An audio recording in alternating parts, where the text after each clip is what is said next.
আসসালামু আলাইকুম, কেমন আছেন সবাই? আপনাদেরকে এই মুহূর্তে দেখানোর চেষ্টা করছি নবগঙ্গা নদীর চিত্র। নবগঙ্গা নদীতে প্রচুর পানি হয়েছে। নবগঙ্গা নদীর ভেতরে যে উত্তাল ঢেউ সেটা আমরা দেখতে পাচ্ছি। এখানে পানি উথাল পাথাল ঢেউ হচ্ছে, সেই চিত্রটা আপনাদেরকে দেখানোর চেষ্টা করছি। দেখতে অসম্ভব সুন্দর লাগছে। নদীর পাড়ে যে সকল মানুষ বাস করে সেই জায়গার বাচ্চাগুলো নদীর পানির ভেতরে লাফ দিয়ে নামছে, গোসল করছে।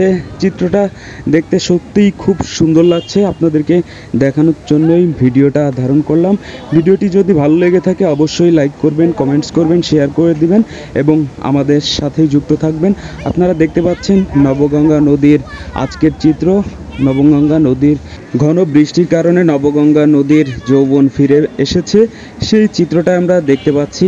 দেখতে সত্যিই অসম্ভব সুন্দর লাগছে। বাচ্চারা নদীতে গোসল করছে, লাফ দিচ্ছে। এই চিত্রটা প্রায়শই দেখা যায় না, সেই চিত্রটাই আমরা আজকে ধারণ করলাম আপনাদের জন্য। ভিউয়ার্স, আপনারা দেখতে পাচ্ছেন নবগঙ্গা নদীর আজকের চিত্র। এখানে প্রচুর মানুষ এসেছে, মাছ ধরছে, এখানে ঘোরাফেরা করছে।